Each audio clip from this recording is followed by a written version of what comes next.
Temos visto nos vídeos anteriores que as vestes ocupam um papel fundamental na cobertura da nossa nudez. Sua importância em contribuir para proteger o ser humano da sua própria cobiça jamais poderia ser exagerada. Depois da entrada do pecado no mundo, a nudez tornou-se algo individual, e somente o casamento autoriza o compartilhamento dessa peculiaridade. Na verdade, o matrimônio desfaz o conceito da individualidade da nudez, uma vez que os dois se tornam uma só carne. A partir desse momento, conforme 1 Coríntios 7 verso 4, a mulher não tem poder sobre o seu próprio corpo, mas tem no marido, e também da mesma maneira o marido não tem poder sobre o seu próprio corpo, mas tem na mulher. De acordo com Levítico 18, a nudez de uma pessoa casada é vista como pertencendo a seu cônjuge, e não mais a si mesma. Isto fica claro nas seguintes palavras: a nudez da mulher de teu irmão não descobrirás, é a nudez de teu irmão. Levítico 18 verso 16. No entanto, apesar de homem e mulher se tornarem uma só carne no casamento, algo que Paulo considera como um grande mistério, Efésios 5 verso 32, isso não significa que eles agora são um só sexo, e que as diferenças entre masculino e feminino estabelecidas pelo Criador desde o princípio estão desfeitas. Tais diferenças, como todos sabemos, não são apenas físicas, mas também governamentais e culturais. Sabemos que quanto à Igreja, no que se refere à nossa união com o Senhor Jesus, não pode haver judeu nem grego, nem escravo nem liberto, nem homem nem mulher, porque todos vós sois um em Cristo Jesus. Gálatas 3 verso 28. Porém essa é uma união que não pode ser vista nem explicada. É necessário que fique claro que nem a união da Igreja com seu Senhor nem a união do homem com a mulher podem desfazer as diferenças da criação entre o homem e a mulher. É evidente que o trabalho incansável da antiga serpente é lutar até o fim contra as diferenças que o Criador estabeleceu. Sua astúcia é tal que chega ao ponto de querer unir o que Deus separou e separar o que Deus ajuntou. Veja, por exemplo, o que aconteceu com a expressão visível da noiva do Cordeiro. Lemos na palavra que há um só corpo, uma só igreja, mas a realidade que vemos em nossos dias é bem diferente. Deus odeia o repúdio e o divórcio, a Malaquias 2 verso 16, diz-nos a Escritura. Porém em nossos dias tal prática é não somente praticada, mas também incentivada, embora nosso Deus deixe clara a indissolubilidade do casamento. Por outro lado, a palavra ordena: com homem não te deitarás, como se fosse mulher, abominação é. Levítico 18 verso 22. Mas o mundo segue na contramão dessa ordem tão explícita. A palavra de Deus ainda nos ensina que o papel da mulher em relação ao homem é de ajudadora idoneia, mas nessa tarefa de ajudar ao homem ela assume a parte submissa, ou seja, o homem lidera, a mulher se submete. Gênesis 3 verso 16. 1 Timóteo 2 verso 11 de dezembro, e Tito 2 verso 5. Entretanto, é esta a situação presente no mundo hoje? Dá para percebermos quão grande progresso a serpente tem alcançado na sua tentativa de desfazer as diferenças entre o homem e a mulher? Embora o homem e a mulher sejam o alvo do inimigo neste aspecto, sabemos que sua maior revolta é contra a mulher, por meio de quem nasceu aquele com o poder de pisar a sua cabeça. Existe forte inimizade entre a serpente e a mulher, como as Escrituras assim nolo declaram: e porém inimizade entre ti e a mulher, e entre a tua semente e a sua semente, esta te ferirá a cabeça, e tu lhe ferirás o calcanhar. Gênesis 3 verso 15. A mulher, de uma forma direta, foi a principal responsável por meio de quem o pecado entrou no mundo, porém ao mesmo tempo seria também o meio pelo qual o Salvador entraria no mundo. Eis, pois, a razão do ódio da serpente por ela. Observamos, porém, que embora o inimigo tenha atacado a mulher de todas as formas no decorrer dos séculos, receio que a mulher não lhe esteja a fazer um contra-ataque na mesma proporção, mas que esteja sendo seduzida por ele como foi ao princípio. Tenho até minhas dúvidas, a respeito da mulher do mundo, se esta não se encontra muitas vezes fazendo parceria com seu antagonista. No entanto, não é com as mulheres ímpias que nosso presente tema se ocupa, é com as santas mulheres que esperam em Deus. Ao observarmos toda a mudança da atualidade, podemos facilmente concluir que todo o esforço da serpente para eliminar as diferenças entre o homem e a mulher tem seu maior alcance em nossos dias. Até aproximadamente 2 séculos atrás, o esforço do maligno estava mais em humilhar a mulher, como se ela fosse inferior ao homem. Durante alguns milênios, várias culturas tinham a mulher apenas como um objeto descartável, uma serva do homem.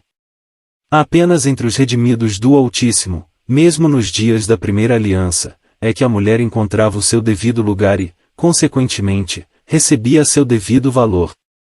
Ao ser inaugurada a nova aliança, mais precisamente na Igreja do Deus vivo, não somente as mulheres israelitas, mas principalmente as mulheres gentias, recebem uma atenção ainda mais evidente da parte do Criador. Mesmo entre povos que não conhecem o Salvador, o Evangelho trouxe uma nova percepção do significado e valor da mulher. Um dos textos mais claros sobre o valor da mulher nos pensamentos do nosso Deus se encontra em 1 Pedro 3 verso 7, dando honra à mulher, como vaso mais fraco. Todavia, percebemos uma coisa em nossos dias. O inimigo foi de um extremo a outro. Se até poucos séculos, sua intenção era humilhar a mulher, diminuindo seu valor, em nossa presente era ele trabalha para exagerar o seu valor. E o meio mais eficaz que ele conseguiu foi, e ainda está sendo, através de pessoas que pregam a igualdade da mulher com o homem. Ao fazer isso, ele consegue fazer que a mulher perca sua própria identidade. Muitos de nós temos conhecimento a respeito da chamada Revolução dos anos 60, logo após as 2 guerras mundiais. Uma revolução tem como principal objetivo quebrar antigos padrões ou mudar conceitos a respeito dos quais uma sociedade se sente enfadada. Tais revoluções ocorrem principalmente por meio de protestos. Esses protestos, com suas longas passeatas, ganham cada vez mais simpatizantes, até de pessoas que nem sabem para que estão lutando. Um dos principais meios para se mudar o pensamento de uma sociedade é através de guerras. Guerras são patrocinadas para que diversos objetivos sejam alcançados, e um desses objetivos é a morte de antigas ideias e crenças. Quem são as pessoas que morrem nas guerras? A maioria são civis, pessoas comuns. E juntamente com essas pessoas morrem também suas convicções, seus valores e sua identidade. Surge depois uma nova geração. Esta nova geração precisa de doutrinação, e a ela serão ensinados novos conceitos, novas ideias. Como nem tudo de uma velha sociedade morre de uma só vez, é preciso que se usem outros meios para eliminar os resquícios de um antigo estilo de vida, e que a guerra não conseguiu destruir por completo. Havia 2 coisas principais para as quais se buscava mudança urgente. A primeira se refere à moralidade, qual o conceito que a sociedade tinha de sexualidade. A segunda diz respeito ao papel da mulher em relação ao mercado de trabalho e sua atuação na sociedade em comparação com o homem. Essas 2 mudanças tratavam, na verdade, de uma exclusão e uma inclusão. O antigo conceito de moralidade, de que toda menina precisava crescer e desfrutar de sua sexualidade dentro do casamento, precisava ser excluído, destruído. E aquele costume antigo de que o lugar da mulher, principalmente casada, é no lar e não no mercado de trabalho, precisava ser mudado. Buscava-se, então, a inserção da mulher no sistema administrativo do mundo, em pé de igualdade com o homem. Repare que em ambas as situações a mulher está envolvida, e a serpente também. Como mudar o conceito de moralidade e sexualidade sem a participação da mulher? Não é preciso muita observação para percebermos que sexualidade e vestes andam juntas. A primeira coisa, portanto, a ser enfrentada é a forma de se vestir das mulheres. Se a mulher se veste decentemente, sua compreensão de moralidade é uma. Mas se ela começa a deixar seu corpo à mostra, então seu conceito de sexualidade sofreu uma mudança. Dessa forma, e para esse fim, nos anos 60 a veste feminina irá sofrer grande, eu ia dizer transformação, mas é na verdade uma diminuição gravíssima, principalmente através de um movimento conhecido como movimento feminista. Através de estilistas muito ousados, diversas mulheres aceitaram o desafio de se tornarem modelos para as demais, usando pela primeira vez a conhecida minissaia, que já naqueles dias havia chegado para ficar. A exposição do corpo feminino indicava a entrada de sexo livre, irresponsável, fora do casamento. Não era somente pelas ruas que as mulheres influenciavam por seu novo visual, mas com o aparecimento da televisão, do cinema e da música, a revolução que buscavam causar era ainda mais abrangente. Impressiona-nos como algo que é chocante a sociedade ao princípio acaba aceito sem o menor constrangimento. É como alguém já disse, como o choque ofende o pecado, mas se contemplado longamente, acaba sendo tolerado até tornar-se atraente. Foi isso que houve com a revolução na forma de vestir das mulheres, de tal forma que em poucos anos quase não se acredita que um dia já foi diferente. Hoje, quem ousa ser diferente do padrão mundano e sensual é tido por chocante, e não o contrário. O mal de se nascer em uma sociedade já mudada é que não se questiona nada. Os poucos que ainda são tidos por conservadores e fundamentalistas, termos estes usados muitas vezes como forma de crítica àqueles que ainda são zelosos de Deus, são interpretados como aqueles que querem mudar o mundo, e não como o mundo querendo mudá-los. Talvez nem todas as mulheres saibam que, ao usar determinado tipo de roupa, estão a participar de uma revolução que surgiu quando muitas delas nem existiam. Esse é o movimento da exclusão da moralidade e da perversão da sexualidade. Esta é tida hoje como uma coisa banal e pública. É inútil a afirmação por trás dos púlpitos de que intimidade física deve ser somente dentro do casamento se as vestes das nossas irmãs dizem o contrário. Uma veste inapropriada é um convite à imoralidade. Entretanto, não é somente no campo da moral que a mulher é atacada, atendendo aos propósitos da serpente por volta dos anos 60. É nessa época também que se fará grande pressão para que ela saia do lugar que o Criador lhe reservou, para entrar em um que até então se entendia estava reservado ao homem. Estamos falando do mercado de trabalho e outros envolvimentos administrativos. A inserção da mulher no setor industrial e trabalhista trouxe grandes consequências em diversos setores. Porém não é nossa intenção entrar nesse assunto, mas observar como isso tem relação com o título deste tópico, ou seja, vestes como distintivo. Quando se quer provocar a mudança de algum comportamento, notemos que busca-se mudar primeiro as vestes, uma vez que estas falam do caráter. Dessa forma, vimos que para que se formasse uma sociedade sexualmente depravada, primeiro esforçou-se para que as vestes expressassem, sem necessidade de palavras, o que estava acontecendo. Uma veste decente é incompatível com um comportamento indecente.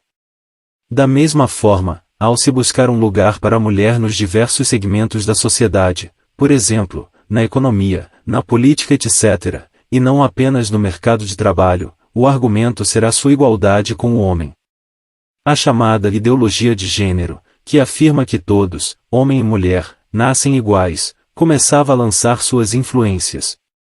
Para que se desfaçam as diferenças entre homem e mulher, principalmente diferenças sociais, e para estabelecer a igualdade entre ambos os sexos, nada melhor que eliminando primeiramente a distinção presente em suas vestes. Primeiro a mudança das vestes de túnicas compridas para minissaia irá dizer através de quem a usa, eu sou sensual, e sexo é coisa banal. E a próxima mudança irá dizer, mulheres e homens são iguais, têm os mesmos direitos e fazem as mesmas coisas. Até a Revolução Francesa, homens usaram roupas tipicamente masculinas e mulheres usaram roupas tipicamente femininas. Suas vestes expressavam não só sua identidade biológica, mas também seu lugar na sociedade. Após o ano 1800, porém, deu-se início a uma explosão de protestos e manifestos para que houvesse uma aceitação do uso de vestes masculinas por parte das mulheres.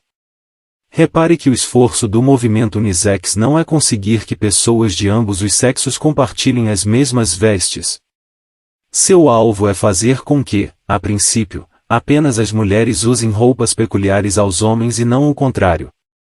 Embora o termo unissex pareça indicar o compartilhamento de vestuário e acessórios que possam ser usados tanto por homens quanto por mulheres, como se existisse um único sexo, surpreende-nos que a revolta inicial era para que somente as mulheres pudessem usar vestes tipicamente masculinas, porque o seu alvo era sua igualdade com o homem. No entanto, hoje já podemos perceber como os homens estão ficando cada vez mais afeminados, em gestos, usos e costumes e até na maneira de falar, mulheres. Estão parecendo homens e homens estão parecendo mulheres. Olhemos agora para a história e vejamos como se iniciou toda a situação que em nossos dias é tão comum. Cabe ressaltar que o povo de Deus não teve nada a ver com toda a mudança que resultou das revoluções. Não teve a ver naqueles dias, mas tem a ver hoje. Podemos crer que nenhuma das santas mulheres que esperavam em Deus e estavam sujeitas a seu próprio marido foi para as ruas com roupas masculinas, buscando sair do lugar que já lhe havia sido designado por seu Criador. Mas é triste ver que, embora a Igreja do Deus Vivo não tenha tido uma participação ativa naquela época, ela está tendo uma participação passiva hoje, aderindo aos costumes e práticas que tiveram início com mulheres que preferiram cooperar com a serpente, ao invés de atrapalhá-la. As citações a seguir apresentam-nos narrativas históricas com uma interpretação e aplicação do ponto de vista do mundo e a visão de um mundo organizado contra o Senhor e seu ungido. Menciono-as, no entanto, apenas para destacar o fato que algumas práticas que muitos redimidos seguem quanto ao vestuário não tiveram origem no céu. Observe o seguinte relato: quando nossas avós diziam que as moças tidas como desfrutáveis passavam a vida a correr atrás de um par de calças, nem se davam conta da complexidade daquilo que diziam. Sabemos que a expressão não tem lá muito a ver com moda, mas o fato é que por muitos e muitos anos as mulheres correram atrás, se não de um par de calças em si, do direito de poder usar essa peça em público. A história começa com a escocesa Fanny Uri, escritora e pensadora feminista, nascida escocesa e naturalizada americana. Fanny foi a primeira mulher a vestir calças masculinas em público. Imagine que isso ocorreu em 1825. Foi um frisson. Mais adiante, em 1852, a francesa Rosa Bonheur teve de pleitear junto à prefeitura de Paris o direito de vestir roupas masculinas, calças inclusive. Ainda na década de 1850, a nova-iorquina Elizabeth Smith Miller desenvolveu uma espécie de bombachas, inspiradas no vestuário feminino da Ásia Central. A peça foi batizada de Blomer, por causa da americana Amelia Blomer, uma das primeiras a adotar o estilo. Os blowers eram muito usados por mulheres que gostavam de andar de bicicleta. Foi depois da Revolução Industrial, sobretudo depois da Primeira Guerra Mundial, que o uso de calças se difundiu entre as mulheres, afinal, coube a elas ocupar os postos de trabalho deixados pelos homens. Veja ainda, o unissex ganhou força com os jeans e as camisas sem gola. Pela primeira vez, a mulher ousava se vestir com roupas tradicionalmente masculinas, como o smoking lançado para mulheres por Yves Saint Laurent em 1966. No Brasil, a jovem guarda fazia sucesso na televisão e ditava a moda. Vanderlei de minissaia, Roberto Carlos, de roupas coloridas e como na música, usava botinhas sem meia e cabelo na testa como os Beatles. A palavra de ordem era "quero que vá tudo pro inferno". Toda a rebeldia dos anos 60 culminou em 1968. O movimento estudantil explodiu e tomou conta das ruas em diversas partes do mundo e contestava a sociedade, seus sistemas de ensino e a cultura em diversos aspectos, como a sexualidade, os costumes, a moral e a estética. Assim, percebemos como a própria história do mundo se encarrega de nos informar seu período de transição para o presente sistema de coisas e os objetivos que estão por trás de tudo isso. Qual deve ser a postura dos filhos e filhas de Deus em face de toda essa confusão que terminará em juízo divino? Como sempre, voltemo-nos para a Escritura. Por certo, depois de tudo que já vimos, não restam dúvidas que nossas vestes devem ser decentes. O que talvez ainda não esteja claro é que as vestes de homens e mulheres devem ser diferentes. O ponto a ser considerado agora é: e minhas vestes são decentes e me identificam como um redimido, mas elas me identificam como de fato fui criado, ou seja, como homem ou mulher. Lembremos da palavra que diz: homem e mulher os criou, Gênesis 1 verso 27.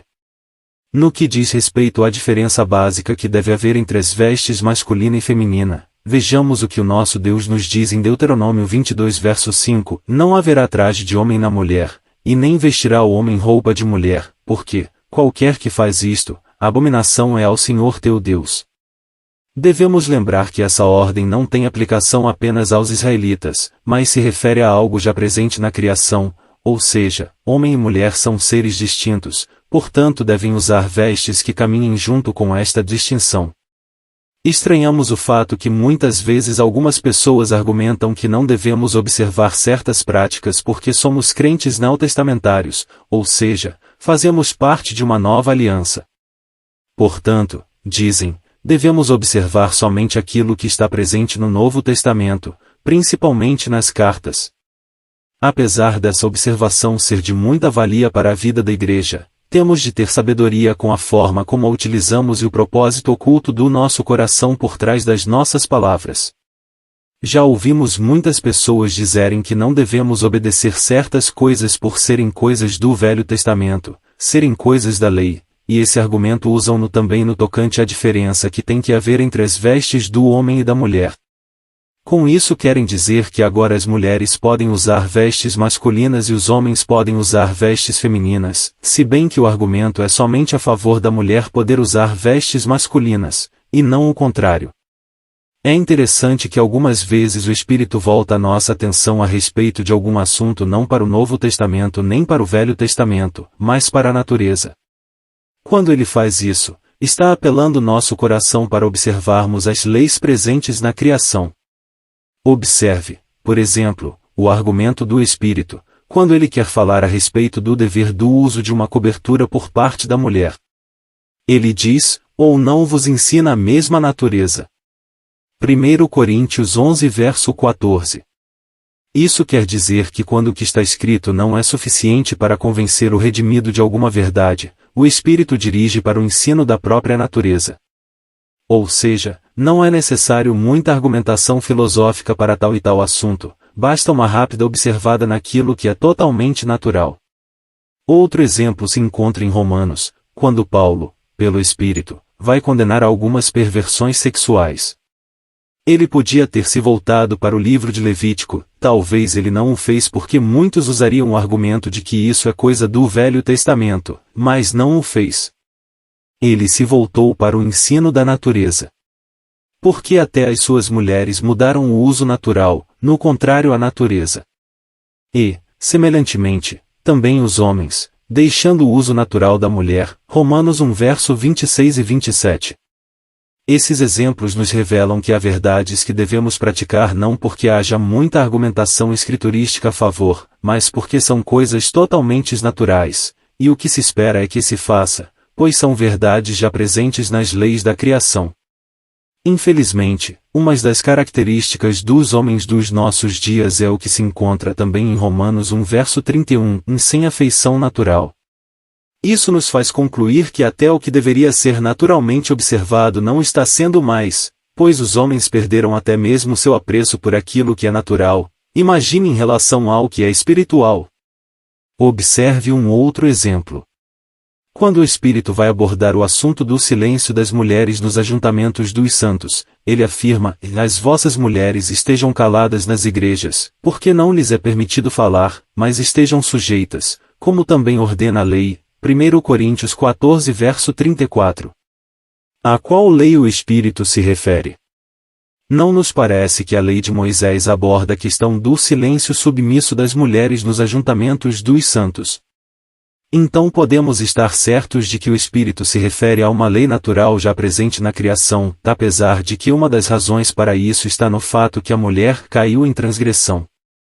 Ao tratar desta mesma questão na primeira carta de Paulo a Timóteo, o Espírito deixa ainda mais claro que nem tudo na vida da Igreja de Deus é uma questão apenas de ser neotestamentário ou não. Depois de ordenar o silêncio da mulher, o Espírito nos dá uma explicação criacional, porque primeiro foi formado Adão, depois Eva, 1 Timóteo 2 verso 13. O argumento de que a distinção entre vestes masculinas e femininas não tem validade hoje por causa da citação de um livro da Primeira Aliança não parece válida, devido ao fato que as diferenças entre homem e mulher não foram criadas pela lei, mas vieram junto com a criação, e deveriam ser algo totalmente natural.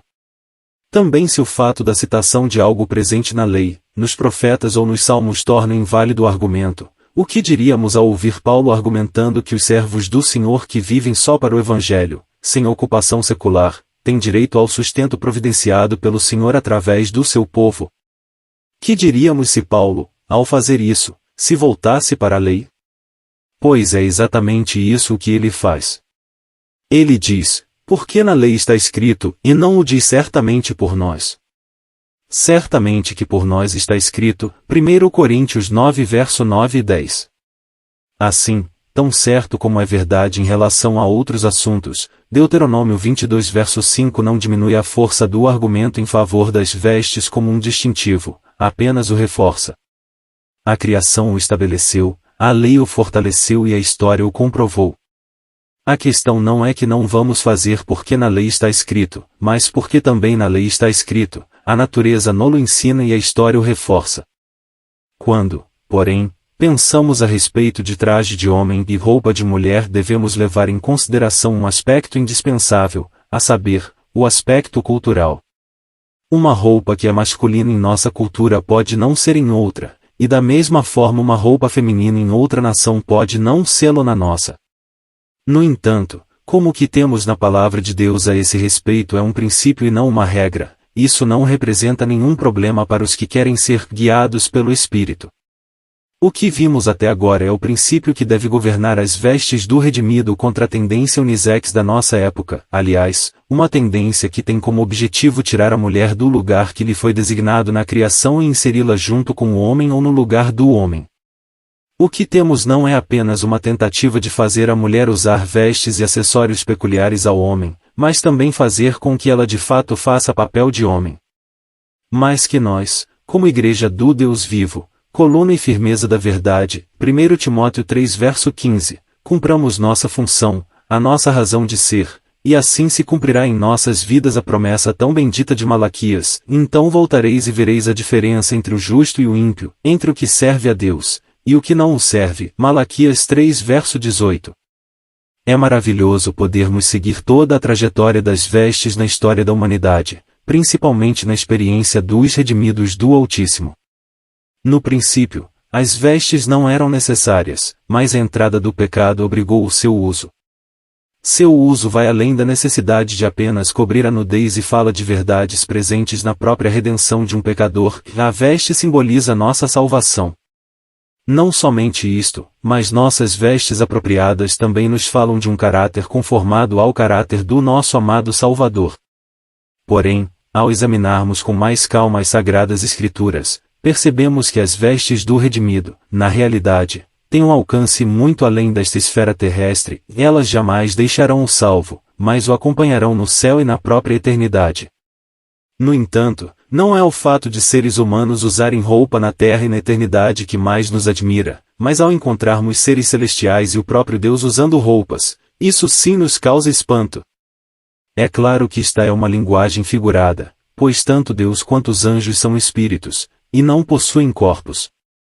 O uso de vestes por parte do homem tem toda uma história ligada com sua própria existência, mas o seu uso por parte dos habitantes do céu tem ligação com o quê? Pode ser que muitas irmãs, e irmãos também, não se sintam encorajados a revolucionar sua forma de vestir, apesar do que já foi considerado nas páginas deste livro. Quem sabe nem mesmo exemplos notáveis por parte de muitas santas mulheres de Deus estejam a causar qualquer reação em busca de algum progresso. Esperamos, porém, que o uso de vestes por seres que jamais pensaríamos que dela necessitassem não somente nos encoraje, mas também nos humilhe. Pois a questão a ser ponderada é, se o glorioso Deus e seu exército celestial aparecem usando roupas, quem somos nós para pensarmos e agirmos diferente? Para desenvolvimento deste tópico, olharemos para algumas passagens que mencionam seres celestiais fazendo uso de algum tipo de veste. É interessante notarmos que se as Escrituras nada falassem a respeito das vestes destes seres é bem provável que não sentiríamos sua falta. Mas como há menção das suas vestes, então notamos sua presença, e isso é muito importante. Sua omissão indicaria sua falta de importância, mas sua menção indica sua importância. Normalmente chamamos os seres celestiais de anjos. A palavra anjo significa mensageiro. Porém devemos observar que nem todos os seres celestiais são mensageiros, nem todos têm a mesma função ou autoridade. Não é nosso assunto, mas vale lembrar que as Escrituras fazem referência a serafins, querubins, seres viventes, arcanjo, além de usar o termo anjo.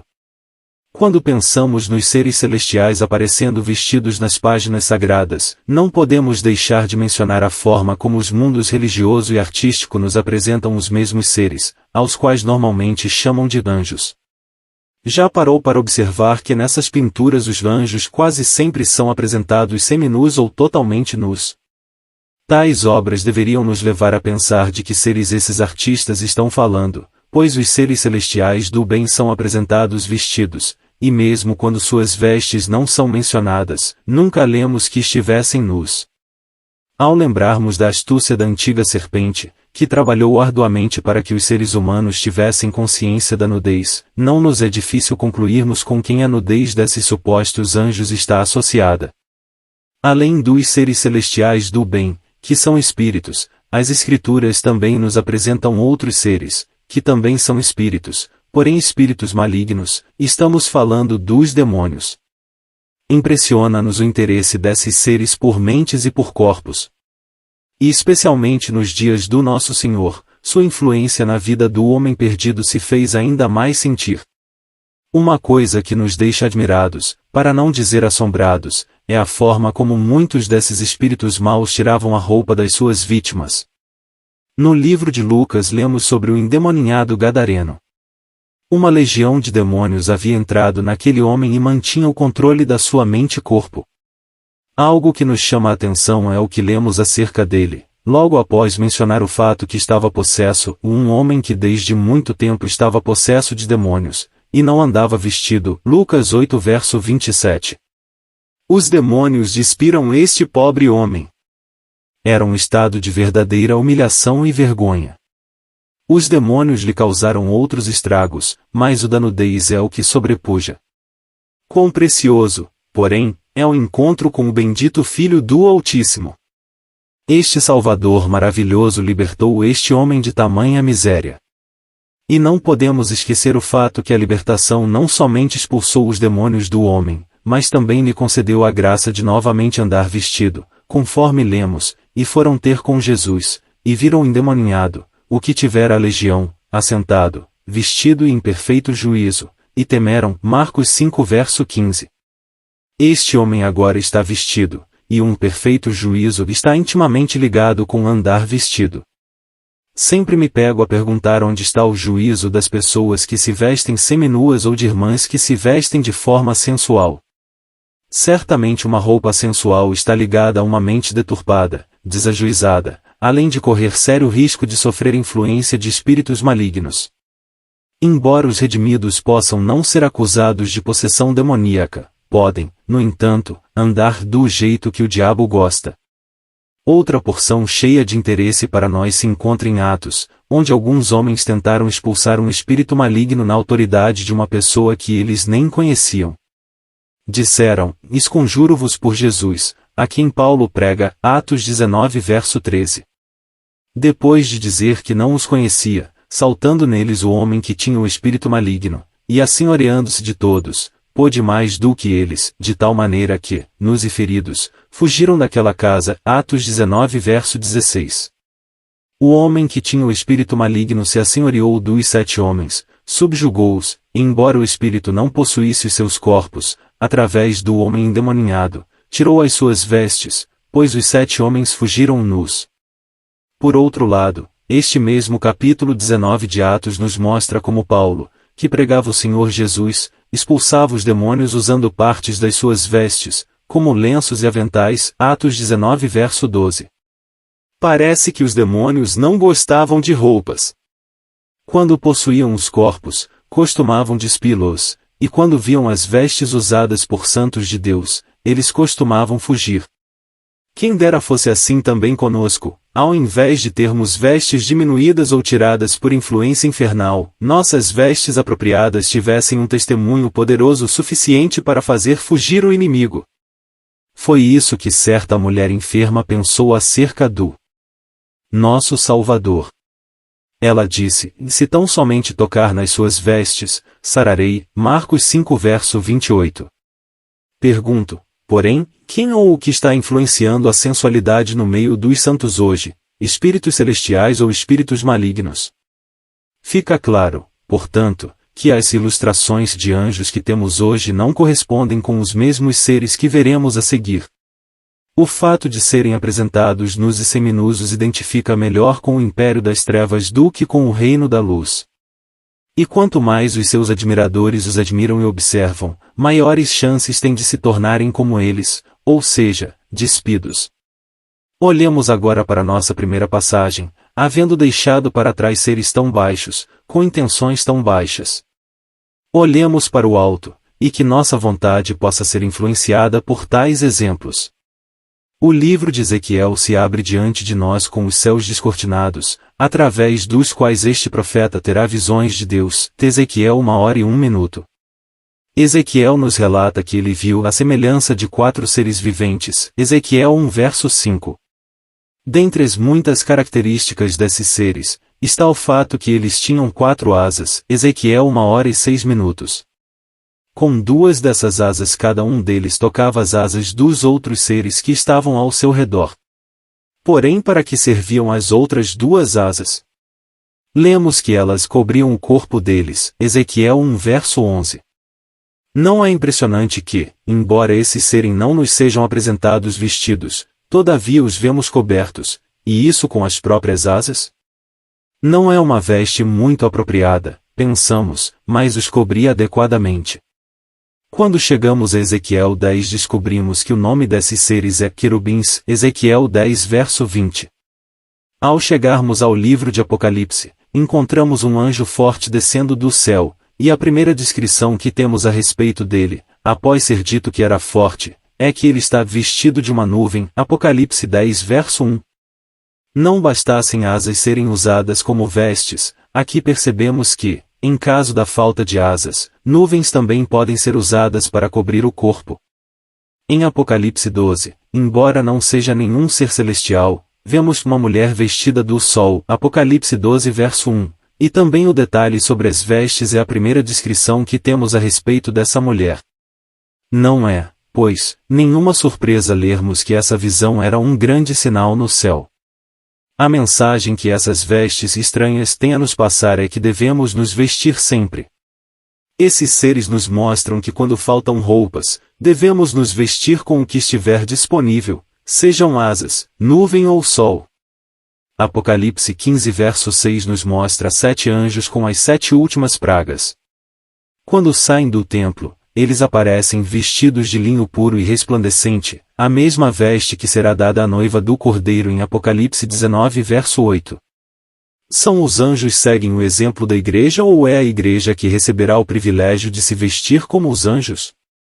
Conseguimos perceber como o nosso Deus faz questão de apresentar seus anjos vestidos para nos servir de exemplo? Por ocasião da ressurreição de nosso Senhor, alguns anjos estiveram presentes, e Marcos nos conta que um deles estava à direita do sepulcro vestido com uma roupa comprida, branca. Marcos 16:5. Marcos ainda nos relata que as mulheres ficaram espantadas. Também observamos no livro de Atos que, quando o Senhor Jesus estava subindo para o céu, junto dos apóstolos se puseram 2 homens vestidos de branco. Atos 1:10, e esses eram anjos. São muitos os relatos de seres celestiais que se apresentam vestidos, mas esses são suficientes para nos encorajar a levarmos mais a sério a importância das vestes de um redimido, pois seres muito mais elevados e poderosos do que nós já deixaram bons exemplos a serem seguidos. Se o fato de seres tão gloriosos como os anjos e querubins serem apresentados vestidos nos deixa maravilhados, o que diremos se o seu Criador também nos for revelado dessa forma, a saber, vestido como se de vestes precisasse? É isso que veremos agora. Nosso Deus se apresentará vestido, para que seus filhos nunca desprezem o valor das vestes. Mais uma vez afirmo que esta é uma linguagem figurada, mas que tem aplicação literal para nós. Observe como Daniel apresenta o nosso Deus vestido com uma roupa que destaca sua santidade e justiça. Nosso Deus está se assentando num trono, pronto para julgar, e a sua veste era branca como a neve. Daniel 7:9. Nós nos lembramos aqui de Apocalipse 20:11, mas o destaque ali é o fato que o trono é branco e não a veste do juiz. Sempre que as Escrituras fazem menção à cor das vestes dos seres celestiais, incluindo a do próprio Criador, a ênfase é a cor branca, que fala de pureza e santidade. Já vimos como Apocalipse nos apresenta uma multidão incontável trajando vestes brancas, Apocalipse 7 verso 9, e isso é uma solene identificação das vestes da criatura com as vestes do próprio Criador, as vestes dos filhos brancas como as do Pai. Se o Criador aparece com veste branca como a neve em Daniel, também os anjos aparecem com vestes brancas como neve na ressurreição de Nosso Senhor, Mateus 28 verso 3, e vestidos de branco na sua ascensão, Atos 1 verso 10. Certamente esse não é privilégio somente dos anjos ou dos santos mortos na grande tribulação, mas Nosso Senhor Jesus Cristo nos assegura, depois de dizer que em Sardes havia umas poucas pessoas que não contaminaram suas vestes, e comigo andarão vestidas de branco, ele acrescenta: o que vencer será vestido de vestes brancas. Apocalipse 3 verso 4 e 5. Que privilégio para nós, depois de vivermos como escravos do império das trevas, sermos transportados para o reino do Filho do seu amor e identificados com a pureza e brancura do céu. Já fizemos ligeira observação na passagem de Isaías 6 verso 1, onde vemos o Senhor assentado sobre um alto e sublime trono, e as abas de suas vestes enchiam o templo. Voltemos a ela e extraiamos mais alguns ensinos. Como já vimos, esta passagem nos fala da grandeza do nosso Deus como Rei Santo e Eterno, e está em grande contraste com Josias, um rei transitório e que fracassou. Aqui é o trono de Deus que é alto e sublime, porém em Isaías 57 verso 15 ele próprio é chamado de o alto e sublime, que habita na eternidade. E esta grandeza e sublimidade do nosso Deus são expressas principalmente pela magnificência das suas vestes. Quanto maiores as vestes de um rei, maior era a majestade associada a esse rei. Nosso Deus não é apenas majestoso, mas também santo, e suas vestes enchiam o templo. Embora esta passagem nos apresente uma visão de Deus o Pai, temos certeza que ele não estava sozinho naquele trono, nas palavras de Isaías 6 verso 8, e a quem enviarei, e quem há de ir por nós? Isto nos faz lembrar do comentário do Espírito através de João a respeito desta passagem. Depois de dizer que o Deus soberano cegou-lhes os olhos, e endureceu-lhes o coração, a fim de que não vejam com os olhos, e compreendam no coração, João 12 verso 40, lemos que Isaías disse isto quando viu a sua glória e falou dele, João 12 verso 41. Descobrimos por estas palavras que, embora Isaías tenha dito que viu o Senhor, o Filho do Altíssimo também estava lá, revelando a glória divina. Ele é o resplendor da glória e a expressão exata do seu de Deus e ser, Hebreus 1 verso 3. Deus nunca foi visto por alguém. O Filho unigênito, que está no seio do Pai, esse o revelou, João 1 verso 18. Se no Novo Testamento, quem via o Filho via o Pai, no Velho Testamento quem via o Pai via o Filho. São muito profundas e além da nossa compreensão a união e comunhão entre o Pai e o Filho, de tal forma que nosso Senhor disse, quem crê em mim, crê, não em mim, mas em aquele que me enviou, João 12 verso 44. Depois ele vai além e diz, quem me vê a mim, vê aquele que me enviou, João 12 verso 45. Nisso vemos o sentido das palavras do Senhor, eu e o Pai somos um, João 10 verso 30. Quando Filipe ora a Nosso Senhor, para que ele lhes mostrasse o Pai, ele lhe responde, estou há tanto tempo convosco, e não me tendes conhecido, Filipe. Quem me vê a mim vê o Pai, e como dizes tu, e mostra-nos o Pai. Não crês tu que eu estou no Pai, e que o Pai está em mim? João 14 verso 9 e 10. Portanto, ver um é ver o outro. Esta passagem tem para nós um real significado e abrangente aplicação. Conhecemos a oração proferida por nosso Salvador por ocasião da sua morte. Suas palavras nos revelam seu coração e suas maiores aspirações. Em uma das suas petições, ele diz, Pai Santo, guarda em teu nome aqueles que me deste, para que sejam um, assim como nós, João 17 verso 11. Para que todos sejam um, como tu, ó Pai, o és em mim, e eu em ti, que também eles sejam um em nós, para que o mundo creia que tu me enviaste. E eu dei-lhes a glória que a mim me deste, para que sejam um, como nós somos um. Eu neles, e tu em mim, para que eles sejam perfeitos em unidade. João 17 verso 21 e 23. Aqui somos contemplados por nosso Senhor Jesus como participantes da própria intimidade do Pai e do Filho. É claro que quando o Senhor diz que Ele e o Pai são um, isso vai muito além da possibilidade de qualquer mortal, pois se trata do compartilhamento da divindade com o Filho, em toda a sua plenitude. Ele habita corporalmente toda a plenitude da divindade. Colossenses 2 verso 9. Todavia, nosso Salvador quer reproduzir em nós o caráter da sua pessoa, para que o mundo possa vê-lo em nós, e assim, ver também o Pai. Observe como alguns gregos se aproximaram de Filipe, dizendo: Senhor, queríamos ver a Jesus. João 12 verso 21. Se Filipe já estivesse vivendo a realidade das palavras do nosso Senhor e Mestre, esta seria a mais nobre oportunidade para ele afirmar: se vós me conhecesseis a mim, também conheceríeis a Jesus, e já desde agora o conheceis, e o tendes visto. João 14 verso 7. Ou então, quem me vê a mim vê a Jesus, e como dizeis vós, queríamos ver a Jesus. Paulo ousou dizer: sede meus imitadores como também eu de Cristo, 1 Coríntios 11 verso 1, e em Efésios ele afirma: e sede, pois, imitadores de Deus, como filhos amados. Será que o mundo pode olhar para nós e ver algo mais do que simplesmente nós mesmos? Não deveríamos refletir o Filho e, através do Filho, o Pai? Dar-se-ia, porventura, o caso de suceder conosco o mesmo que ocorreu com Filipe, quando os gregos disseram que queriam ver nosso Senhor.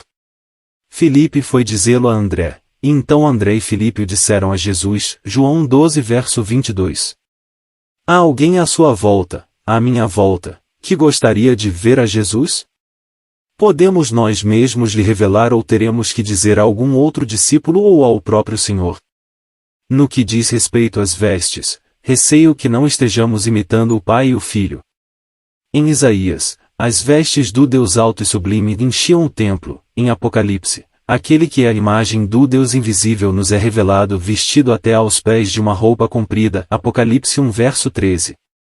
Hebreus 7 verso 26, após dizer que nos era necessário tal Salvador, nos assegura que nosso Senhor é santo, inocente, imaculado, separado dos pecadores, e feito mais sublime do que os céus. No quesito quantidade, nossas vestes são capazes de encher o quê? Podemos ser acusados de usar muito ou pouco pano? E a respeito do comprimento, nossa veste vai de onde até onde? Lembremos que é com tal veste que o Senhor Jesus, na sua qualidade de sacerdote juiz, anda no meio dos candeeiros de ouro. Apocalipse 2 verso 1. Ele quer compartilhar conosco tudo que a ele pertence, inclusive as suas vestes, mas para isto é necessário pagar um preço. Ouçamos suas palavras e aceitemos o desafio: e aconselho-te que de mim compres e roupas brancas, para que te vistas, e não apareça a vergonha da tua nudez. Apocalipse 3 verso 18. Depois de tudo que consideramos até aqui, se entendemos que esta é a vontade do nosso Deus para seus redimidos, então temos diante de nós uma responsabilidade. Responsabilidade esta que deve ser levada ao cumprimento. Se houver desvio da vontade de Deus a respeito da nossa forma de vestir, de quem é a responsabilidade? Em outras palavras, quem deve se responsabilizar por nossas vestes? Ou tenho o direito de me vestir da forma como bem entender, sem ter que prestar contas a ninguém? Quando pensamos que fomos salvos para viver em comunidade, percebemos que um pensamento individualista não tem lugar na Igreja de Deus. A Igreja é a casa de Deus, e nesta casa há uma ordem e uma maneira de viver a ser seguida. Portanto, há responsabilidades e prestações de contas por parte dos que fazem parte dessa casa. Em relação ao assunto que estamos abordando, ou seja, as vestes de um redimido, veremos que cada um tem responsabilidades e contas a prestar. Alguns são responsáveis por outros, e todos devem prestar contas da sua conduta. 1 Tessalonicenses 5 verso 11 nos fala dessa interação mútua pela qual nos sentimos responsáveis pelo bem-estar espiritual uns dos outros. Por isso exortai-vos uns aos outros, e edificai-vos uns aos outros, como também o fazeis. E Tiago 5, verso nos fala como devemos confessar nossos erros uns aos outros, numa constante prestação de contas, confessai as vossas culpas uns aos outros, e orai uns pelos outros, para que sareis. A oração feita por um justo pode muito em seus efeitos. Vivemos uma época em que o egoísmo me leva a querer me isolar e pensar que não tenho responsabilidade pela melhora de ninguém, e da mesma forma ninguém deve se achar no direito de me aconselhar em nada, afinal de contas a vida é minha e ninguém deve se importar pela forma como eu vivo. Todavia, quando olhamos para as Escrituras, a verdade é outra, porque nenhum de nós vive para si, e nenhum morre para si. Romanos 14 verso 7. Olharemos agora para as Escrituras para pensar nas responsabilidades numa escala crescente, quem se responsabiliza por quem? Se houver transgressão na forma de se vestir, quem deve ser procurado? Vamos dividir este tópico em 4 partes, e pensemos primeiramente, e antes de mais nada, cada redimido é responsável por sua própria forma de vestir, não sendo necessário tornar a dizer que o padrão para isso é a palavra, e não o exemplo do mundo. Através de uma consciência purificada pela palavra e pelo poder e direção do Espírito Santo, o salvo tem plenas condições de ser juiz de si mesmo, e ele se julga, e isso para que não seja necessário que outros o façam. O apóstolo Paulo fala do efeito que deve ter a consciência de uma pessoa regenerada, em Cristo digo a verdade, não minto, dando-me testemunho à minha consciência no Espírito Santo. Romanos 9 verso 1. O Espírito trabalha junto com a consciência, e dessa forma cada santo é informado pela voz da sua própria consciência se sua forma de vestir está correta ou não. Paulo ainda disse, pensando na sua responsabilidade de julgar a si mesmo através da sua consciência, porque em nada me sinto culpado. 1 Coríntios 4 verso 4. É claro que nesta passagem Paulo fala a respeito daquele dia quando nosso Senhor Jesus Cristo irá nos avaliar ou julgar, mas ele está dizendo que sua consciência estava tranquila a respeito desse dia. Paulo sempre fazia uma autoavaliação, e se fosse o caso que sua consciência sensível à presença do Espírito lhe acusasse em algum ponto, rapidamente ele tratava de se consertar, para que nem os coríntios ou qualquer tribunal humano se achassem na responsabilidade de julgá-lo. 1 Coríntios 4 verso 4. Quando ele diz, nem eu tampouco a mim mesmo me julgo, ele não quer dizer que não examinava a si mesmo, mas a realidade é que ele não se achava no direito de dar o veredicto final acerca do seu serviço no reino de Deus e sua recompensa por causa disso. Só o Senhor, Paulo afirma, pode fazer isso, naquele dia. Ainda em 1 Coríntios, embora tratando de outro assunto, o Espírito diz, examine-se, pois, o homem a si mesmo. 1 Coríntios 11 verso 28. A verdade é que se nós não fizermos isso, outros farão. Quantas vezes, irmãs e irmãos precisam ser julgados por outros a respeito da inadequação das suas vestes simplesmente porque eles mesmos não se deram ao trabalho de examinar-se? Experimente a roupa, veja-se no espelho, sente-se, levante-se, ande, pergunte a alguém.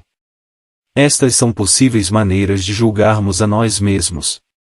O mais eficiente, porém, é chegarmos perante o Pai, com sua palavra aberta e indagarmos com corações sinceros se tal veste o glorifica e expressa que sou santo.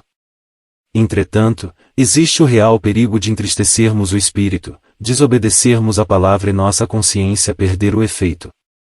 Lemos a respeito de homens hipócritas e que falam mentiras tendo cauterizada a sua própria consciência. 1 Timóteo 4 verso 2. Uma consciência cauterizada significa que tal consciência está insensível, morta. Uma consciência assim nunca irá me acusar de nada. Tito 1 verso 15 nos assegura que aqueles que são contaminados e infiéis têm não somente o seu entendimento contaminado, mas a sua própria consciência. O versículo 16 nos revela o porquê dessa contaminação. Essas pessoas têm uma religião apenas de palavras, confessam que conhecem a Deus, mas as suas obras dizem o contrário, elas são abomináveis e desobedientes. Uma pessoa em tais condições é passível de julgamento alheio. Aprendemos em 1 Timóteo 3 verso 9 que devemos guardar o mistério da fé numa consciência pura.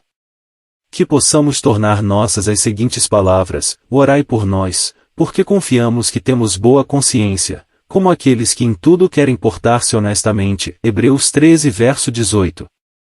Se o Espírito trabalhar junto com nossa consciência, certamente faremos a devida aplicação da palavra de Deus quando formos decidir como um redimido deve se vestir. No entanto, se nos permitirmos ficar com uma consciência insensível, ficaremos à mercê de outros, para que exerçam sua responsabilidade para nos ajudar na adequação das nossas vestes. Suponhamos que a irmã, ou irmão, cuja consciência perdeu a funcionalidade não é uma pessoa casada, mas ainda mora com os pais. Se tal pessoa anda em franca desobediência, o que fazer? Depois que já abriu mão do direito de ser o único responsável pela sua forma de vestir, quem seria o próximo responsável a agir para que a conduta deste irmão ou deste irmão chegue ao lugar? É certo que são os pais.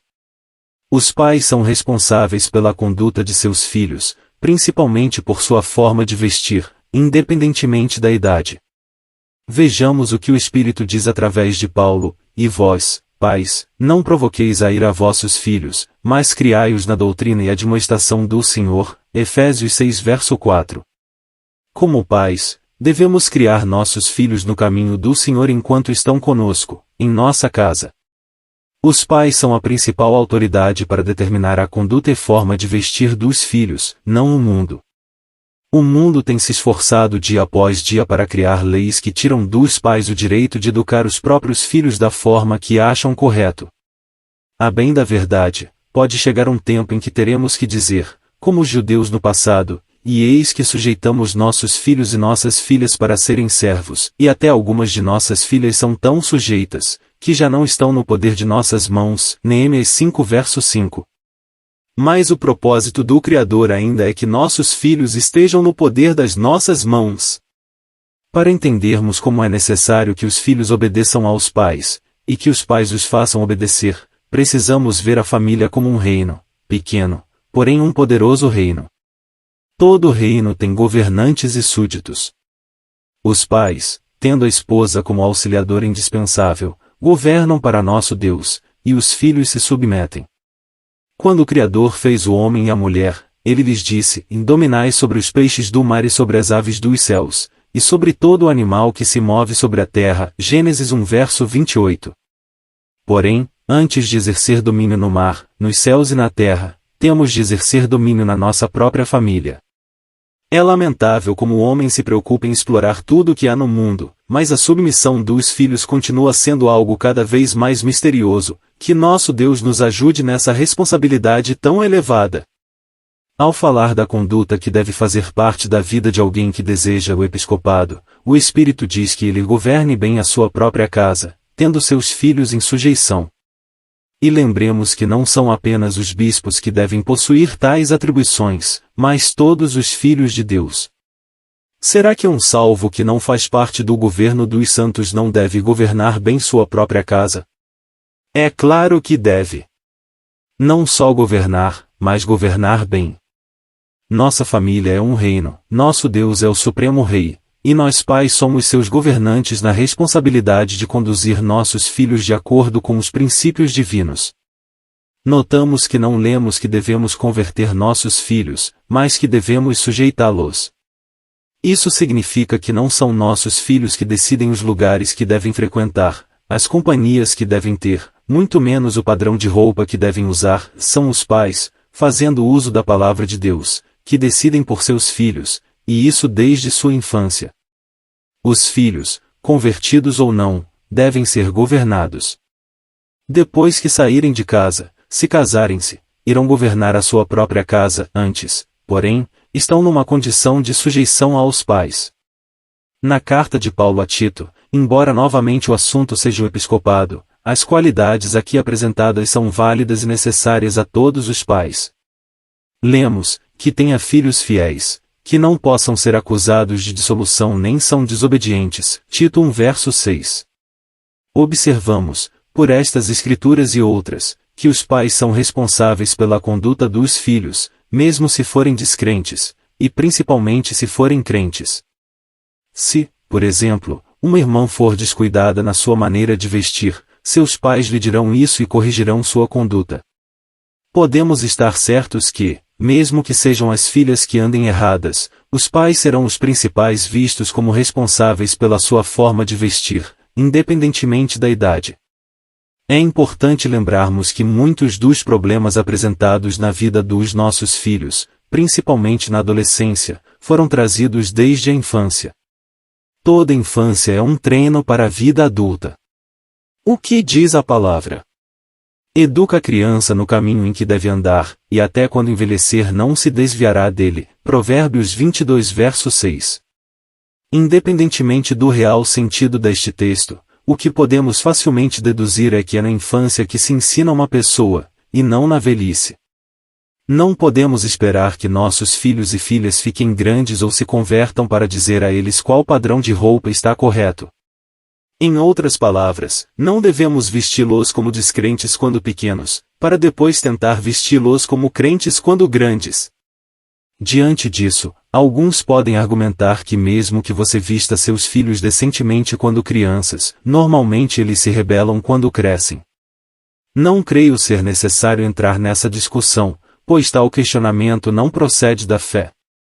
Jamais devemos fazer o que é certo temendo que dê errado, assim como não devemos fazer o que é errado esperando que dê certo. É claro que a coisa parece funcionar mais nos filhos que ainda estão bem pequenos. Você compra roupa, coloca neles, eles usam, e é só isso.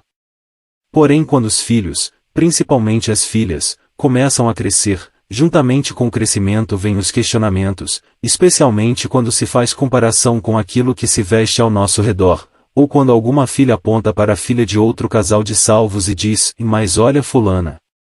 Por que seus pais permitem que se vista assim, que use joias e se maquie?" Diante dessa possibilidade, vale a pena dizer aqui uma palavra às filhas e filhos que têm condições de ler e entender: vós, filhos, sede obedientes a vossos pais no Senhor, porque isto é justo. Honra teu pai e a tua mãe, que é o primeiro mandamento com promessa, para que te vá bem, e vivas muito tempo sobre a terra. Efésios 6 verso 1 a 3. Quando vocês obedecem a seus pais, estão fazendo o que é justo diante do Deus que tanto os ama. Ele quer o bem de vocês, assim como seus pais. Seus pais cuidaram de vocês até aqui e ainda continuarão a cuidar. Jamais pensem que podem beber da água que eles pagam, gastar a energia que eles pagam, comer os alimentos que eles pagam, morar na casa que eles pagaram, ou pagam, sem quererem usar a roupa que eles também pagam.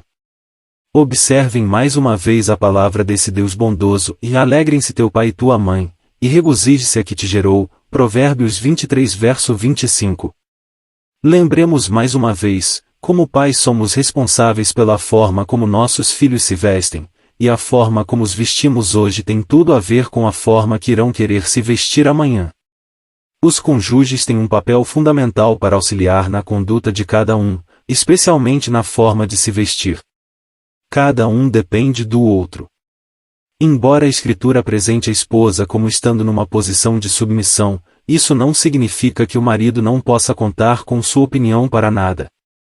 Vejamos o que o Espírito diz através de Paulo: no Senhor, todavia, nem a mulher é independente do homem, nem o homem, independente da mulher. 1 Coríntios 11 verso 11. Deve haver humildade suficiente para que cada cônjuge aceite a opinião e conselho do outro a respeito do vestuário. É bem provável que muitas vezes nossa consciência não nos acuse a respeito de alguma veste que não esteja adequada, então o cônjuge será, a princípio, a pessoa mais indicada para prestar ajuda. Jamais devemos fazer vista grossa à maneira que nosso cônjuge está se vestindo. É nossa responsabilidade interferir sempre que necessário, e a parte que transgride precisa acatar a correção. Muitas vezes pode-se perguntar a respeito de alguma esposa onde está o seu marido que lhe permite usar determinada veste, e da mesma forma também pode-se procurar a esposa de um marido cujas vestes não fazem jus à sua vocação celestial. O mundo em que vivemos tem procurado arrebatar a mulher da esfera em que o Criador a colocou, e ao fazê-lo, acaba fazendo o casal se distanciar cada vez mais da dependência mútua. Principalmente se a esposa é uma mulher que segue uma carreira no mundo e, portanto, não depende de seu marido financeiramente, ela se sentirá muito ofendida se o marido se sentir no direito de opinar a respeito da roupa que ela compra com seu próprio dinheiro. Mas jamais o propósito do nosso Deus foi que os cônjuges se unissem para viver de forma desunida, independente. Paulo, ao falar sobre assuntos relacionados ao casamento, por inspiração do Espírito de Deus, chama nossa atenção para o fato solene que os cônjuges não têm o direito de fazer dos seus corpos o que bem entendem, e isso inclui o uso das vestes. Ele disse: a mulher não tem poder sobre o seu próprio corpo, mas tem no marido, e também da mesma maneira o marido não tem poder sobre o seu próprio corpo, mas tem no a mulher. 1 Coríntios 7 verso 4. Embora esta passagem esteja a tratar dos deveres conjugais, o princípio abrange outras áreas também. Pode a esposa usar uma veste que o marido julga inconveniente? Da mesma forma, pode o marido insistir no uso de uma roupa a respeito da qual a esposa já lhe advertiu? O Espírito diz: não podem. Eles não têm autoridade para isso. É preciso que atentemos para o fato que em época alguma da nossa vida como redimidos tivemos poder sobre o nosso corpo, nem antes nem depois do casamento. Olhemos para o que nos diz a Escritura: ou não sabeis que o vosso corpo é o templo do Espírito Santo, que habita em vós, proveniente de Deus, e que não sois de vós mesmos? 1 Coríntios 6 verso 19. Ou seja, nosso corpo é propriedade do Espírito Santo. Quando solteiros, ainda na casa dos nossos pais, o Espírito de Deus juntamente com nossos pais exerciam autoridade sobre a nossa maneira de vestir. Depois de casados, saímos de debaixo da autoridade dos nossos pais, sem contudo lhes perder o respeito, para permitir que o nosso cônjuge tenha poder sobre o nosso corpo. Outra coisa séria é que, se permito que minha esposa use uma veste sensual ou inadequada, estou permitindo que algo que deveria ser compartilhado apenas na santa intimidade do matrimônio caia no domínio público, além do nome do nosso Senhor ser blasfemado entre os gentios por causa disso. O livro de Provérbios fala disso, ao dizer: bebe água da tua fonte, e das correntes do teu poço.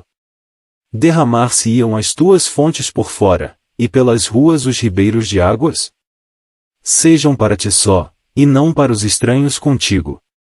Seja bendito teu manancial, e alegra-te com a mulher da tua mocidade. Provérbios 5 verso 15 a 18. Percebemos que os cônjuges têm o direito de reivindicar que suas fontes não sejam derramadas por fora, isto é, compartilhadas com os estranhos, ainda que seja apenas pelos olhos. Sabemos que a constituição física do homem e da mulher é diferente quanto à atração pelo sexo oposto. O homem tem mais problema com aquilo que ele vê do que a mulher.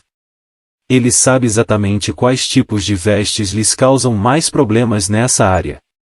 Então, ao ouvir a sugestão do marido para não usar uma determinada roupa, a esposa precisa ver nisso muito mais do que um acesso de ciúmes, e entender que seu marido está contribuindo para que outros homens não tenham os mesmos problemas que ele mesmo está tendo por causa do descuido de outras mulheres na sua forma de vestir. O raciocínio é simples: se sou prejudicado pela esposa do irmão fulano de tal quando ela usa certas roupas, então é claro que o esposo da irmã fulana de tal será prejudicado se minha própria esposa também usar o mesmo tipo de roupa. Muitas mulheres podem simplesmente pensar que seus maridos estão exagerando muito ao quererem impedir que usem algumas roupas ou que suas mentes estão muito pervertidas. Esse ponto aqui é difícil porque não é possível que nenhuma mulher se coloque no lugar do homem em relação à atração dos olhos, e nesse caso elas simplesmente terão que confiar no seu cônjuge e obedecer. É necessário dizer que não é apenas o esposo que deve opinar, e muitas vezes decidir, qual veste é adequada para sua esposa. A esposa tem igualmente responsabilidade sobre a forma como seu esposo se veste. Tal responsabilidade não se limita a dizer que algumas cores não combinam, que esta camisa está mal passada, que a calça do esposo ficou enfiada dentro da meia ou que a gola da camisa está toda embolada. Não. Vai muito mais além. Devem dizer quando as calças estão apertadas ou quando a camiseta está curta, por exemplo, e muito mais. Todos nós já observamos a tendência que os homens, principalmente os mais novos, têm de usar roupas cheias de coisas estranhas. E algumas dessas imagens nos lembram mais o inferno do que o céu. Muitas trazem símbolos do ocultismo e da nova era. Algumas fazem alusão ao ateísmo e ao homossexualismo. Muitos irmãos usam roupas com escritas em outros idiomas cujo significado eles mesmos nunca procuraram saber. Ainda me lembro de uma pessoa em cuja camiseta estava escrita uma frase em outra língua. A frase dizia: "Eu gosto de ser mulher", mas era um rapaz que a estava usando. Era uma alusão ao homossexualismo. A esposa tem a responsabilidade e o direito de falar com seu cônjuge a respeito dessas coisas, e o esposo precisa acatar, ainda que tenha comprado a roupa com seu próprio dinheiro. Quem tem autoridade sobre seu corpo é o Espírito de Deus e sua esposa. Um exemplo claro de como os cônjuges devem exercer mútua dependência a respeito da sua forma de vestir está na vida e relacionamento de Abraão e Sara. Na verdade, a escritura que examinaremos agora nos ensina mais a respeito da submissão da esposa a seu marido. Já demos uma olhada em 1 Pedro 3, onde aprendemos como deve ser o enfeite das santas mulheres que esperam em Deus, e como tal adorno é precioso diante de Deus. Ao tratar deste assunto, o Espírito nos chama a atenção para o modo como as mulheres de Deus se adornavam antigamente. 1 Pedro 3 verso 5. É estranho como muitas irmãs, ao serem confrontadas a respeito da sua forma de vestir, dizem que os irmãos estão querendo que elas se vistam como velhas, e que o padrão que estão ouvindo é coisa do passado, e que estamos vivendo na pós-modernidade e em um mundo diferente. A palavra apresenta como exemplo geral exatamente mulheres da antiguidade e um exemplo específico de uma mulher velha, Sara. Pedro diz que as mulheres de antigamente se adornavam da forma como ele acaba de dizer, um adorno interior, agradável ao Pai. E ao fazer isso, essas mulheres estavam sujeitas a seu próprio marido. Elas não se achavam no direito de dirigir seus maridos, mas entendiam que eles eram o chefe do lar. Sem palavra, seu comportamento reverente, expresso principalmente na sua forma de vestir, convencia o marido que ainda não obedecia à palavra. Elas jamais pensavam que podiam se vestir e se adornar como bem entendiam. O exemplo específico é o da Sara. A seu respeito, lemos, como Sara obedecia a Abraão, chamando-lhe Senhor, 1 Pedro 3 verso 6. Poderíamos pensar que a forma como Sara se adornava tinha a ver não somente com seu temor ao Deus de Abraão, mas também com sua própria submissão a seu marido? É claro que estamos familiarizados com a ideia da esposa ser submissa ao marido, apesar de que para o mundo isso é um absurdo, mas aqui lemos que Sara obedecia a Abraão, chamando-lhe de Senhor. A verdade é que, como já vimos, a família é um pequeno reino, e um governo é reconhecido.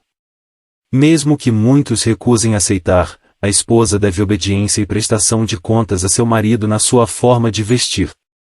Observe como o Espírito deseja identificar as filhas de Deus com a vida de obediência de Sara. Da qual vós sois filhas, fazendo o bem, e não temendo nenhum espanto. 1 Pedro 3 verso 6, diz a palavra. Somos chamados filhos de Abraão se somos pessoas de fé, e nossas irmãs são chamadas filhas de Sara, à medida que se adornam como ela e obedecem aos esposos como ela. Para concluir esta parte, devemos lembrar que marido e esposa são uma só carne, e quando um ajuda ao outro na maneira de se vestir, está ajudando a si mesmo. Perceba uma coisa, e se você, como esposa, se vestir de forma inconveniente, quem as pessoas responsabilizarão por isso? Seu marido, com certeza. E se você, como marido, se vestir de forma despreocupada e desatenta, quem será responsabilizado por isso? Sua esposa, com certeza. Observe o texto a seguir e veja como o cuidado mútuo deve nos caracterizar como cônjuges, e isso é amar, e assim também vós, cada um em particular, ame a sua própria mulher como a si mesmo, e a mulher reverencie o marido. Efésios 5 verso 33. Suponhamos que todas as responsabilidades citadas acima falhem em o que fazer. Uma redimida ou um redimido recusou ouvir a voz da sua consciência e tem estado usando uma veste inconveniente, como o mundo faz. Ela é solteira. Seus pais lhe advertiram. Ela ignorou a advertência. Qual o próximo passo? O governo espiritual da igreja onde esta pessoa reúne. Preferencialmente, se trata-se de uma pessoa convertida e que está na comunhão da igreja, os próprios pais deveriam procurar os anciãos, presbíteros e colocar a situação para eles, expondo a insubmissão da filha ou do filho. Há um exemplo de uma situação semelhante nos dias do povo de Deus da primeira aliança. É claro que era uma situação extrema, levada às últimas consequências. Embora esse tipo de disciplina não aconteça na igreja hoje, os motivos que a causavam ainda acontecem. Veja o que diz a Escritura: quando alguém tiver um filho obstinado e rebelde, que não obedecer à voz de seu pai e à voz de sua mãe, e, castigando eles, lhes não der ouvidos, então seu pai e sua mãe pegarão nele, e o levarão aos anciãos da sua cidade, e à porta do seu lugar, e dirão aos anciãos da cidade: este nosso filho é rebelde e obstinado, não dá ouvidos à nossa voz, é um comilão e um beberrão. Então todos os homens da sua cidade o apedrejarão, até que morra, e tirarás o mal do meio de ti, e todo Israel ouvirá e temerá. Deuteronômio 21 verso 18 a 21. Notemos que este filho, mesmo comendo e bebendo o que seus pais lhe davam, era rebelde e desobediente. Ele tinha que ser levado aos anciãos. Os anciãos hoje, como todos nós sabemos, são aqueles homens que o Espírito de Deus colocou para cuidar do seu rebanho e zelar pela boa conduta dos santos. Eles não apenas previnem o erro, mas também corrigem o erro. Ao verem uma irmã com vestes inapropriadas, os anciãos devem se perguntar o que está acontecendo. Percebendo que a situação não melhora, terão que fazer uso da sua responsabilidade e exercer a autoridade de que são revestidos como ministros de Deus. Terão que admoestar a transgressora ou o transgressor, orando e esperando por melhora. Caso constatem que não houve progresso, uma disciplina se fará necessária. A disciplina não visa a morte de quem está no erro. Não desejam apenas que o mal seja tirado do meio da igreja, como acontecia com Israel, mas almejam e se esforçarão para que o malfeitor seja restaurado. Da mesma forma, se uma esposa se desvia na sua forma de vestir, não ouve nem a sua consciência nem a seu marido, os anciãos serão os próximos e últimos a serem informados da sua desobediência. É óbvio que não ficará bem o marido levar a esposa até seus pais e reclamar que ela não lhe está obedecendo, e seus pais não poderão fazer nada.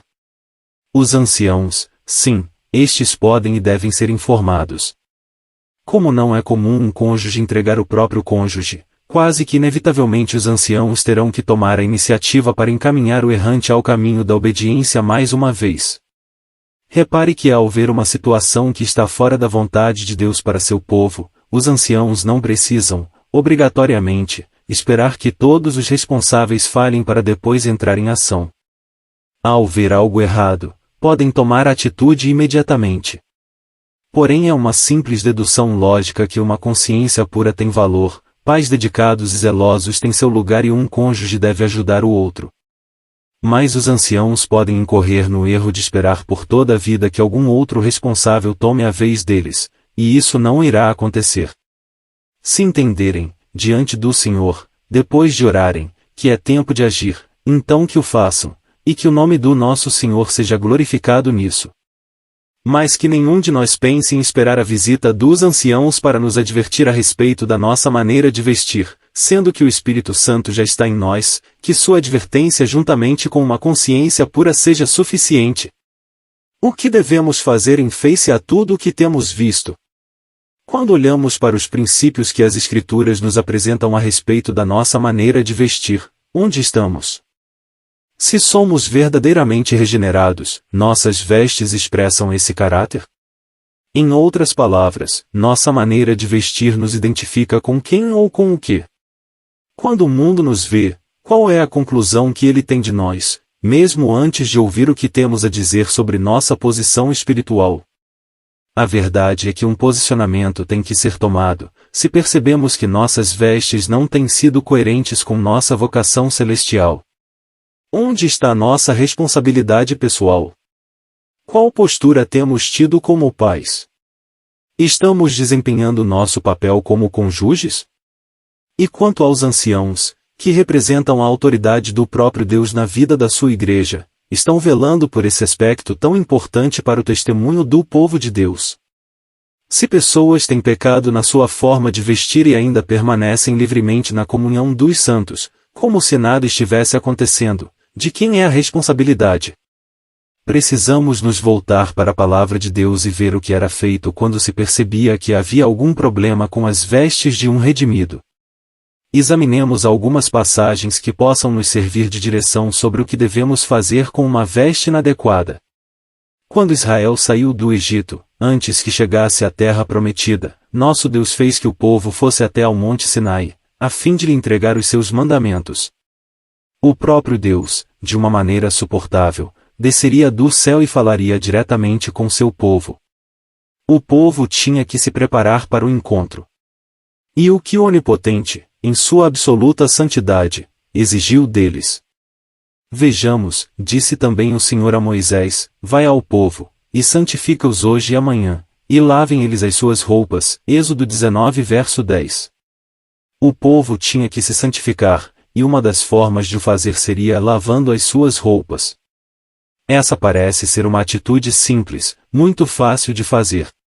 Todo mundo lava roupa, até os descrentes. Sim. Mas pode haver algum outro tipo de sujeira que esteja contaminando nossas vestes, como aconteceu com o sumo sacerdote Josué. Quando você olha para sua roupa limpa, alvejada e cheirosa, tem certeza que aos olhos do Altíssimo elas estão de fato limpas? Acha que pode ir ao encontro do Deus Santo com esta veste? Se Nosso Senhor, em pessoa, viesse à sua casa, seria com estas vestes que você o receberia? Já examinamos a passagem onde Jacó teria que oferecer um sacrifício ao Deus que lhe apareceu, porém naquela consideração destacamos mais o fato que as joias da sua família tiveram que ser postas de lado para poderem erguer um altar ao Deus do céu. Voltemos à mesma passagem para ver o que ela nos diz sobre nossa postura para com nossas vestes impróprias. Notamos que, além de Jacó dizer a eles que tirassem os deuses estranhos do seu meio, também lhes foi dito, e mudai as vossas vestes. Gênesis 35 verso 2. A palavra mudar tem um sentido muito mais profundo do que simplesmente trocar de roupa para uma ocasião especial. Não. Tem o sentido de abolir, alterar, acabar, fazer morrer, renovar. É grande o engano daqueles que pensam que têm autoridade para usar um padrão de roupa nas reuniões dos santos, e outro padrão em outros ambientes, como se o Deus a quem servimos não fosse onipresente. Ter um padrão de vestes para os ajuntamentos dos santos e outro para o dia a dia é usar uma máscara chamada de hipocrisia religiosa. Ainda que não usemos as mesmas roupas, o padrão de decência e pudor deve ser o mesmo. O significado da palavra mudar aqui, então, traz o significado de eliminar de vez da nossa vida qualquer veste que impede que levantemos um altar de testemunho ao Deus que se revelou a nós na face de seu Filho. Se chegamos à conclusão de que precisamos mudar nossa maneira de vestir, que algumas peças precisam ser eliminadas, o que devemos fazer com elas? É oportuno considerarmos aqui o procedimento que era feito quando alguém entre o povo de Deus contraía a lepra, a mais temível das doenças. Em relação a esta doença tão contagiosa, nosso Deus dizia a seu povo, guarda-te da praga da lepra, Deuteronômio 24 verso 8. Tinham que ter o máximo cuidado para não serem contaminados, pois o seu contágio exigia o mais rigoroso procedimento, conforme nos registra Moisés em Levítico capítulos 13 e 14. A verdade é que não só pessoas podiam contrair a lepra, mas também algumas coisas, entre as quais estavam roupas e casas. Quando havia lepra em alguma pessoa, o procedimento era para purificar aquela pessoa, Levítico 13. Se a lepra estava em alguma casa, tinham que arrancar as pedras da casa onde estava a praga e raspar a casa por dentro, Levítico 14 verso 40 e 41. No entanto, quando se constatava que de fato havia praga nas vestes, tais vestes tinham que ser queimadas, Levítico 13 verso 52. Sabe-se pela grande maioria que a lepra é uma figura do pecado. Então, haver lepra na roupa identificava esta mesma roupa com o pecado, e ela, da roupa, não a pessoa, tinha que ser queimada. Pode ser que muitas vezes uma irmã não saiba o que fazer com uma roupa inadequada. Ela sabe que tem que trocá-la por outra, mas não sabe o que fazer com a que não serve. Às vezes, tais vestes não servem nem para serem doadas, então aqui está uma saída: queimar. Está com lepra. Esta situação é semelhante ao que os santos fizeram com seus livros de magia em Atos, eles os queimaram. Atos 19 verso 19. Não venderam, nem doaram, mas queimaram. Quando se queima alguma coisa, não fica nenhum vestígio dessa coisa. O ato de queimar sugere não somente uma renúncia, mas também um ódio contra uma veste inadequada, contaminada. Moisés, em Levítico, chama aquela lepra na roupa de lepra roedora, e mostra como o pecado faz, ele corrói tudo. Tiago usa uma linguagem semelhante, quando ele diz, as vossas vestes estão comidas de traça, Tiago 5 verso 2. Judas também nos apresenta o mesmo sentido que temos em Levítico. Nesta carta, o Espírito está advertindo os santos contra alguns que se introduziram furtivamente, versículo 4, entre os santos. São chamados de ímpios em toda a carta, mas quando chegamos ao versículo 19 vemos uma outra descrição deles. Observe o que é dito, e estes são os que a si mesmos se separam, sensuais, que não têm o Espírito. É por isso que são chamados de ímpios, eles são sensuais.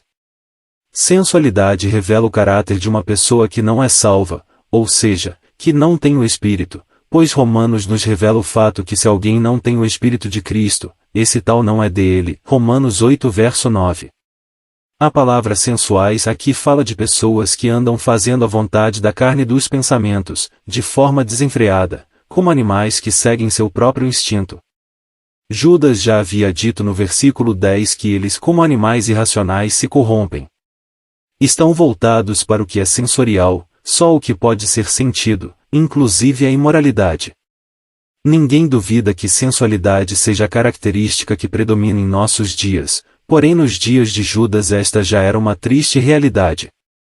E Judas está dizendo que esse tipo de pessoa havia se introduzido entre os santos, e com certeza espalharam a sua sensualidade. Muitas vezes podemos nos pegar perguntando por que de certas pessoas que se dizem convertidas usarem certas roupas. A explicação pode estar no fato que nunca se converteram, mas apenas se introduziram, e estão contaminando outros. Devemos notar como Judas encerra sua carta fazendo uma associação da roupa que os ímpios usam com sua própria sensualidade. Ele também nos mostra qual deve ser nossa postura para com tal veste. Ele diz, e compadecei-vos de alguns que estão na dúvida, salvai-os, arrebatando-os do fogo. Quanto a outros, sede também compassivos em temor, detestando até a roupa contaminada pela carne. Versículos 22 e 23. Havia aqueles que estavam na dúvida. Estas pessoas por certo não eram salvas, pois o Espírito nos diz para salvá-los, arrebatando-os do fogo. A forma de viver ímpia desses homens sensuais estava confundindo alguns que estavam se aproximando da verdade, pois o fato de verem entre os santos pessoas se portando de forma sensual os deixava na dúvida sobre quem estava certo, correndo sério risco de continuar como eles, e acabarem caindo no fogo.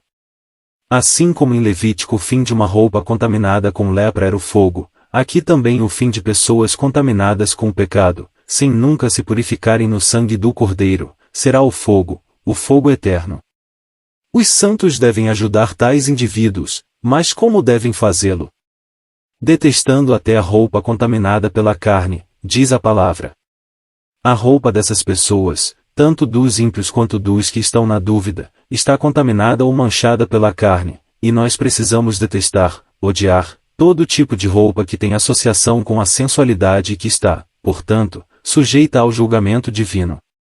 Aqueles, porém, que apesar de todo o bombardeio do império da sensualidade para que se deixem influenciar, têm combatido o bom combate da fé e vencido, exortamos com as palavras do nosso Senhor mesmo, e eis que venho como ladrão. Bem-aventurado aquele que vigia, e guarda suas roupas, para que não ande nu e não se vejam as suas vergonhas. Apocalipse 16 verso 15. Irmãos e irmãs, é necessário vigilância para não deixar a vereda. Precisamos guardar nossas roupas, senão elas nos são tiradas. Adão, o primeiro homem, tinha a responsabilidade de guardar o jardim, porém ele fracassou. Que nosso Deus nos ajude a sermos mais atentos e mais responsáveis. Tenho compartilhado com os irmãos e irmãs algo daquilo que nosso Deus tem colocado em nossos corações. Estava para dizer que concluímos o assunto das nossas considerações, mas longe disso ser verdade. Cada um pode ver que este assunto é mais vasto do que se imagina nas páginas sagradas. Se posso dizer que foi feita uma introdução, gostaria de incentivá-los a desenvolver e aprofundar nas Escrituras para melhor proveito. Com base naquilo que podemos considerar juntos, creio que este é o ensino das Escrituras, portanto, a vontade do nosso Criador para nós. Reconheço que o padrão é elevado, e devo admitir que não me vejo nem perito no assunto, nem um perfeito exemplo na prática. Confesso que minha família e eu temos muito a melhorar e a aprender. Estamos com o coração e mente abertos para aprender com outros a respeito deste assunto. E pedimos encarecidamente que se lembrem de nós em suas orações. Que nosso glorioso Deus e nosso bendito Salvador, o Senhor Jesus Cristo, através do Espírito Eterno apliquem essas verdades das Escrituras à nossa vida, apesar dos dias maus em que vivemos. Que isso seja feito, primeiramente para a glória do Pai e de seu Filho, e também para nosso proveito eterno.